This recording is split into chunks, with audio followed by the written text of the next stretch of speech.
Assalamualaikum warahmatullahi wabarakatuh. Kembali lagi bersama saya, Anggita Maharani dari Sistem Informasi Geografis Angkatan 22. Di sini saya akan menjelaskan hasil praktikum STGL acara ke-6 terkait dengan instant segmentation berbasis deep learning untuk rekonstruksi 3D dari data point clouds. Kemudian yang saya bahas di acara kali ini ada materi terkait instant segmentation, alat dan bahan yang digunakan, langkah kerja yang dilakukan, serta hasil pengolahan dari instant segmentation. Pertama, instant segmentation berbasis deep learning merupakan sebuah teknik dalam fisik komputer yang bertujuan untuk mengidentifikasi dan memisahkan setiap objek yang ada di dalam sebuah gambar. Tidak hanya mendeteksi objek secara keseluruhan, namun instant segmentation juga memberikan batasan yang spesifik untuk setiap instance dari objek yang terdeteksi. Selanjutnya ada materi-materi yang lain yaitu GeoI, yaitu Geospatial Artificial Intelligence. Dalam proses instant segmentation ini digunakan untuk ekstraksi dan rekonstruksi 3D dari data point clouds, sangat berperan dalam meningkatkan akurasi dan efisiensi pemrosesan data geospasial.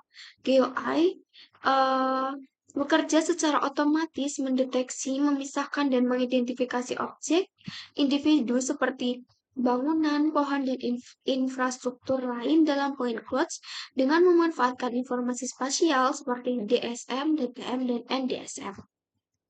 Kemudian ada istilah Mars RCNN, merupakan arsitektur deep learning yang digunakan untuk melakukan instant segmentation, yaitu memproses, mendeteksi dan memisahkan objek-objek individu dalam citra sambil memberikan informasi tentang kelas objek dan membentuk marks atau penutup yang menunjukkan area objek tersebut.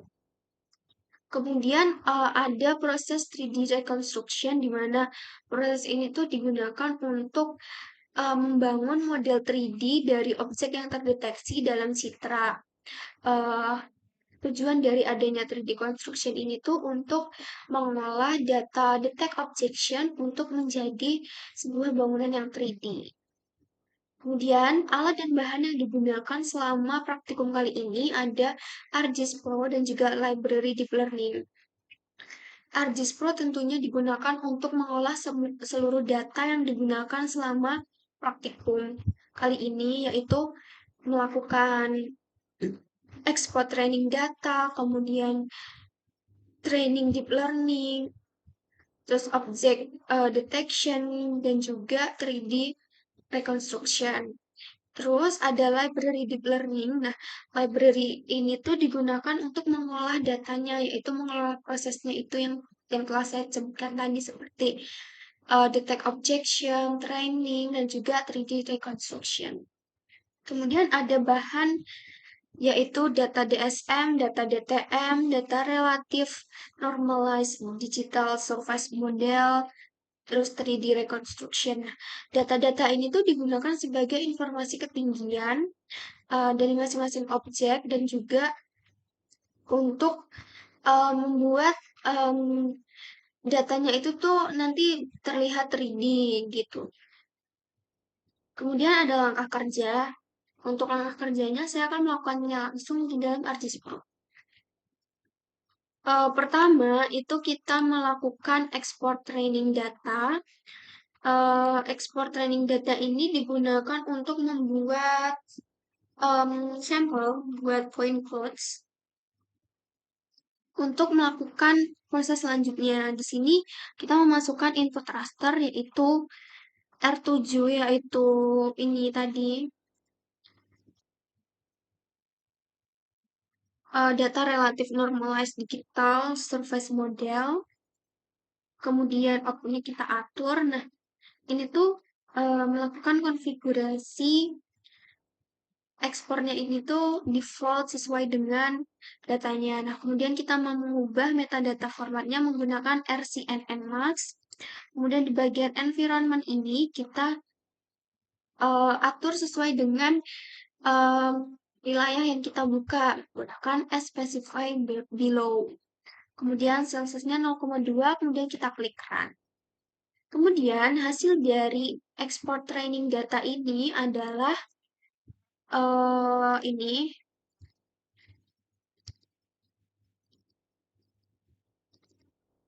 berupa image sebanyak 12.000, kemudian ada labels, dan ini tuh ada 6 labels, yang masing-masing itu sekitar ada ribuan labels. Kemudian hasil dari ekspor training data ini kemudian dijadikan sebagai ini. Selanjutnya kita melakukan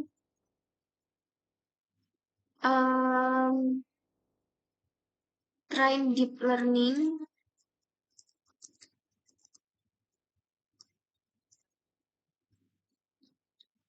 Train deep learning itu kita menggunakan hasil dari ekspor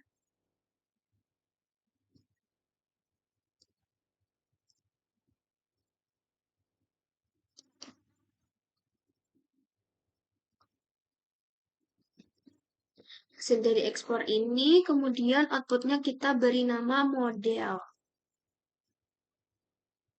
Kemudian di sini kita mengatur parameter, epoch, dan juga advance. Epochnya ini untuk bisa menghasilkan hasil terbaik itu menggunakan 20. Kemudian kita atur validationnya 10, kemudian environment-nya kita menggunakan GPU or CPU, kemudian kita klik run. Selanjutnya, setelah melakukan train deep learning, kita melakukan detect object.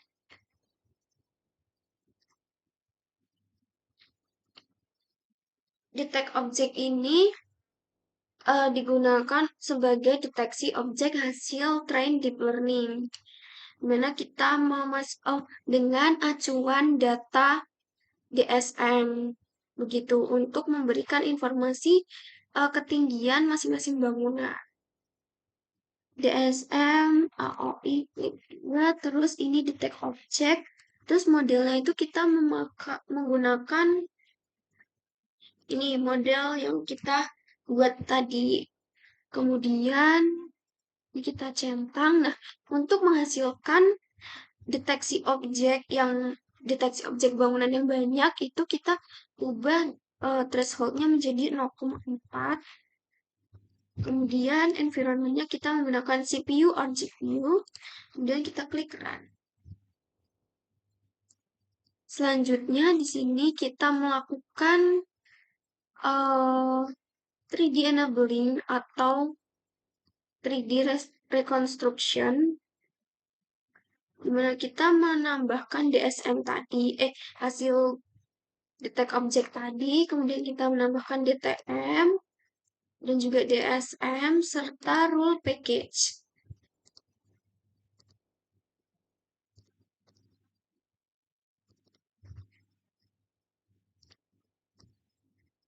Kemudian kita beri nama enabling. Begitu, setelah itu kita klik run.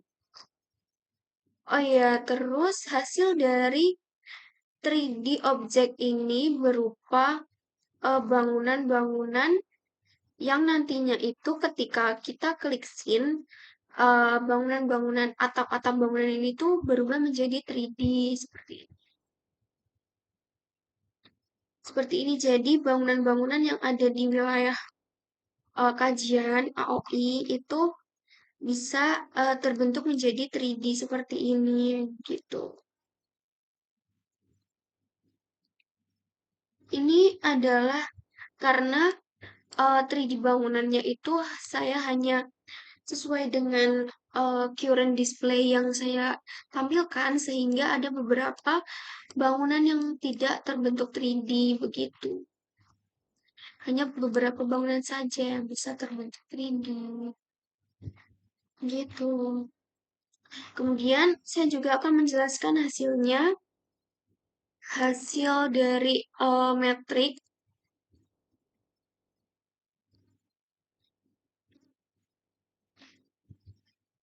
di sini. Nah, hasil itu memberikan arti dari max RCNN ini, yaitu menunjukkan hasil yang bervariasi dalam proses instant segmentation.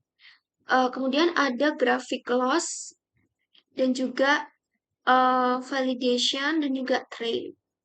Graphic loss ini menunjukkan bahwa training loss menurun sehingga model belajar dengan baik pada data pelatihan.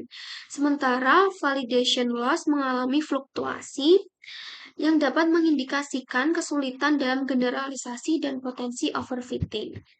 Selanjutnya ada nilai average precision score.